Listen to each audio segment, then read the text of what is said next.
São Paulo. Uma cidade bela, sentimental à sua maneira, intelectual, romântica, moderna e ao mesmo tempo cheia de riquezas de outrora. A cidade é inquieta, não para. Diversas culturas, diversas formas de se expressar. A cidade une o que pode parecer distante. Tanta diversidade cria algo único. Não sei você, mas eu vivo em 2017. São Paulo continua mágica e cada vez mais surgem novas vozes, novas expressões e apropriações de cada cantinho dessa cidade.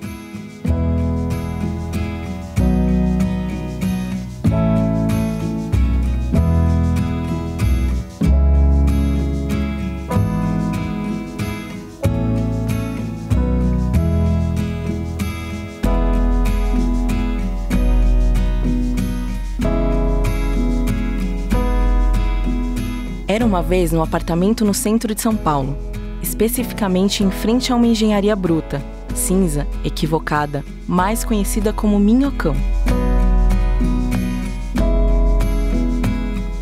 Seus moradores, cansados do barulho, da amargura de uma cidade apressada, decidiram gritar contra ela, mas não ofendendo ainda mais São Paulo. Resolveram ressignificar esse espaço e devolver arte, humor, cultura, carinho e amor. Daí surgiu o Grupo Esparrama em 2013, formado por Yarley Rangel, Rani Guerra, os moradores, Kleber Brianês, Lígia Campos e Luciana Gandelini. A ideia surgiu desse primeiro espetáculo do 2x4. Na verdade, ela veio como um presente. Assim, a gente ensaiava o espetáculo nessa sala e aí essa janela ficava aberta. E no intervalo, os palhaços iam para a janela, tinha um quarteto de cordas aqui. As pessoas paravam para ouvir, para dar tchau pro palhaço, para tirar foto. E se nós pensássemos, se a gente desenvolvesse alguma coisa para apresentar nessa janela? E aí a gente foi construindo essa relação com os moradores e assim, e a gente começou a perceber, de repente uma pessoa estava correndo, sei lá, um senhor que estava correndo. Aí ele parava, aí nessa apresentação de hoje ele assistia o espetáculo. Na próxima ele vinha com a mulher, trazia a neta, trazia o filho, aí na outra ele vem com o cachorro. Nesses anos houve uma construção do Esparrama nesse espaço que é enquanto um teatro da comunidade mesmo. Enquanto o Grupo Esparrama se prepara, vamos conversar sobre uma coisa muito importante. São pessoas como você e eu que constroem a cidade. Sendo assim, nada mais justo que ela seja nossa, pensada pra gente. Que os espaços priorizem as pessoas, seja no lazer, na locomoção, no bem-estar e principalmente na interação. O espaço público é o espaço nosso, é o espaço popular, é o espaço que a gente tem acesso. É evidente que você tem governos e governos onde você tem a chance de, às vezes, ter a praça ser do povo, como o céu é do condor, como diz o Castro Alves, e às vezes a praça não ser do povo. A praça realmente ser uma rua, ser um lugar limitado, fechado, proibido. Uma cidade é um local de intercâmbio, um lugar de convivência, de interação humana. O centro das atenções de uma cidade tem que ser as pessoas. Se você não cria as condições que essa interação ocorra, essa cidade vira um aglomerado de pessoas, né? E ela não vai produzir. Humanizar é outra palavra para promoção da interação. Se você permite que as pessoas interajam, convivam, com bem-estar, né, usufruam do espaço público, a cidade vai se tornar mais humana necessariamente. Esse diálogo ele é vital, ele é o que alimenta a estética, é o que alimenta o pensamento político, é o que alimenta a vida de uma cidade. A arte ela tem que estar viva na rua, circulando por espaços permeáveis, né, não por espaços públicos em que as pessoas não entram, porque infelizmente isso existe, né? Então é muito importante os espaços serem abertos para as pessoas, os espaços receberem as pessoas, quaisquer pessoas, moradores de rua, quaisquer pessoas nos seus espaços e ir para a rua também, né? Quando o artista vai para a rua também ele encontra outras pessoas. Então colocar a arte como um organismo vivo dentro da cidade é fundamental para a construção de um pensamento político-social, para uma reflexão político-social. É um espaço de encontro. A arte e as artes cênicas são um espaço de encontro por excelência. Espaço público é aquele de uso comum e posse de todos. Um espaço de convívio, de troca, assim como fazemos agora, assim como as manifestações artísticas lutam por fazer, e assim como o Grupo Esparrama faz. Os espaços públicos devem ser ocupados por todos nós. Eles devem ser espaços de interação humana. Isso é cultura, na sua forma mais bela.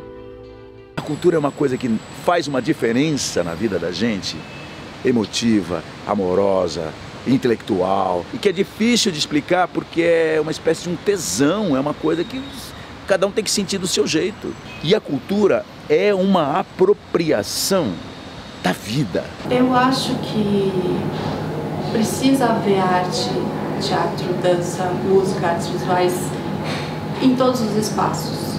É uma escolha do artista ir para a rua ou estar no espaço público, mas deve ser uma escolha do Estado fomentar formas de arte que privilegiem esses trânsitos. Para mim, a cultura tem que ser um direito fundamental. A cultura, para mim, é cesta básica. A pessoa tem que ter um mínimo para viver e a cultura está dentro desse mínimo, como a farinha, como o feijão, como o arroz. A pessoa precisa de cultura para se transformar. Quando você lê, né, uma obra, você cresce, você enxerga a visão sob uma outra perspectiva de uma outra pessoa que escreveu e daquele personagem. Então ele tem que ter uma pertinência. Por que ele está sendo feito? A quem ele vai interessar? Quem vai tocar? O que você quer transformar? Como você quer gerar essa empatia, né? Então, para mim, é político na medida em que eu quero transformar o mundo. Você tinha uma política cultural muito acanhada na cidade de São Paulo, basicamente baseada em recuperação de equipamentos. Mas você não tinha política cultural totalmente voltada para o fomento, que explodiu em São Paulo. Hoje você tem coletivos de cultura, vai um, vai dois, pontos de cultura, lei de fomento à periferia. São Paulo se transformou numa capital cultural. A classe teatral paulistana tem construído ao longo dos últimos 17 anos, pelo menos, formas de se incentivar uma arte que circule pela cidade, que esteja na rua, que esteja nos espaços públicos, que esteja em outros espaços, né? Você tem impacto sobre saúde, segurança, educação, porque educação não é só educação formal, é educação para a convivência.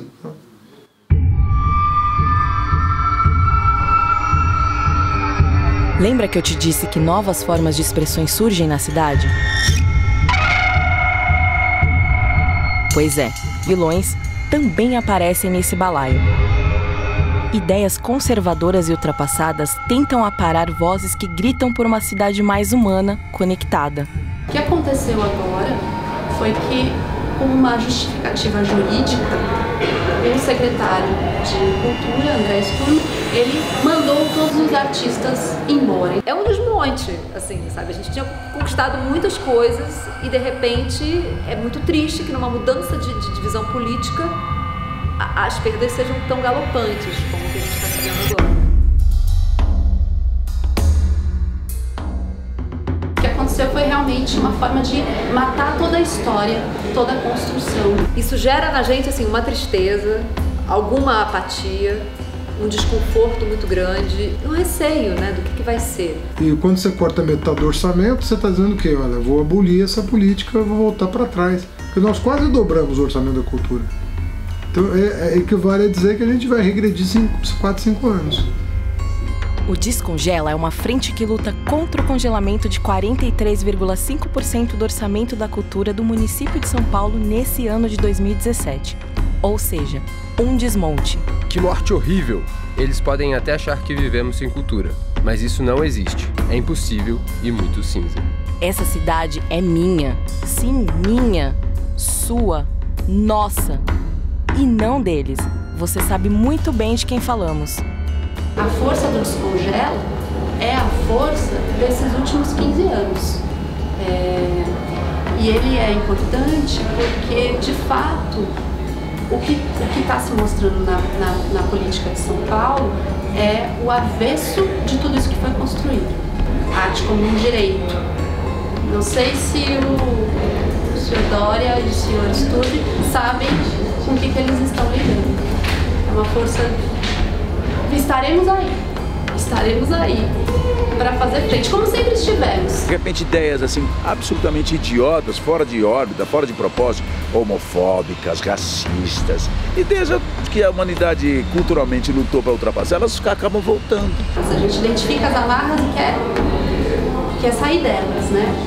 Então assusta mesmo, não é por acaso que o foco de destruição de massa dessa gestão tem sido a cultura.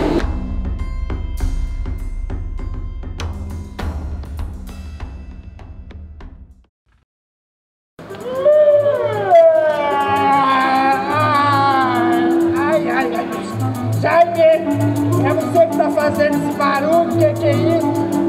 Ah, meu São Genésio, mas que gente mais disposta! Voltando a falar de coisa boa, o Grupo Esparrama convida o público a uma troca de experiência inusitada, fazendo com que as pessoas ocupem um local que foi pensado para os carros, mas que agora ganha um outro sentido a partir da intervenção artística do grupo.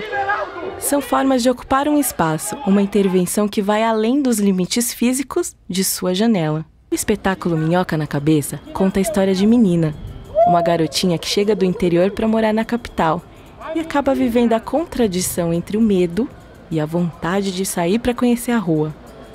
Bom, mas isso o Grupo Esparrama vai explicar melhor para você. O espetáculo ele é um reflexo da experiência nossa enquanto morador.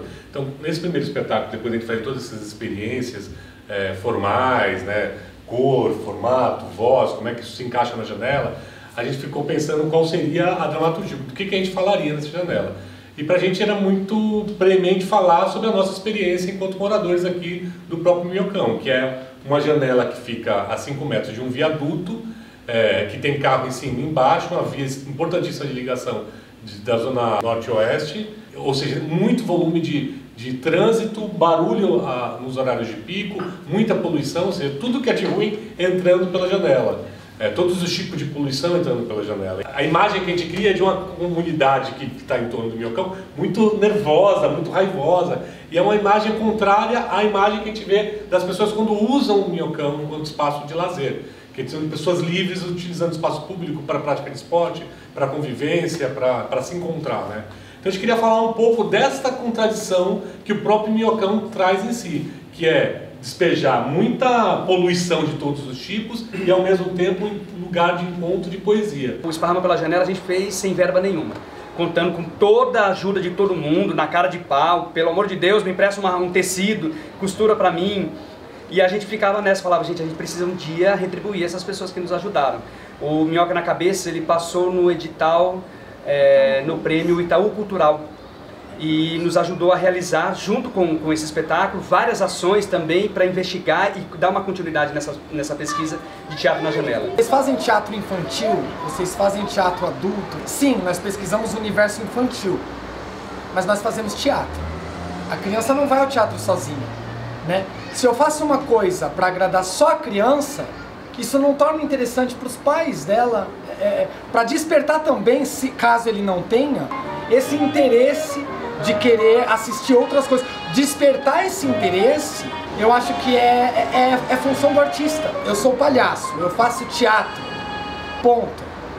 Eu faço teatro para você que tem 20, 30, 40, 80, 90 anos, 5, 6, 7, 8, 9, eu faço teatro. Gente, olha que coisa mais bacana, né? Estamos aqui, suado, todo coisado e com essa multidão maravilhosa na frente da janela. Então acho que quer dizer alguma coisa. A gente quer e precisa sim do sossego da cidade, mas talvez uma grande parte dela esteja pedindo algo para além do sossego. É bom a gente dar uma ouvida. Pode ser que eles queiram, para além do sossego, da comida e da água, queiram mais alguma coisa. Fica a dica.